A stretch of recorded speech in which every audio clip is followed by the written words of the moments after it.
কাতারের সাম্প্রতিক হামলার পর উপসাগরীয় সহযোগিতা পরিষদ তাদের যৌথ প্রতিরক্ষা ব্যবস্থা জোরদার করার সিদ্ধান্ত নিয়েছে।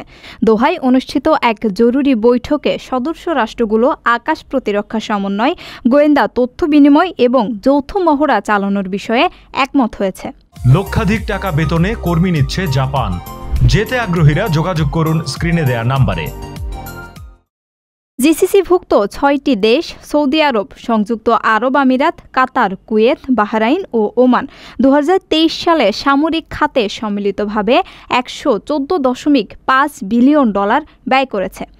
এই দেশগুলো মার্কিন, ইউরোপীয়, রুশ ও চীনা প্রযুক্তির সমন্বয়ে বহুস্তরীয় আকাশ প্রতিরক্ষা ব্যবস্থা গড়ে তুলেছে।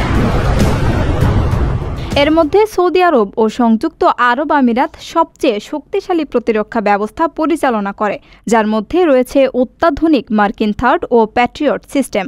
কাতার প্যাট্রিয়ট ও নাসামস-৩ ব্যবহার করে, যখন কুয়েত ও বাহরাইন মূলত প্যাট্রিয়ট সিস্টেমের উপর নির্ভরশীল।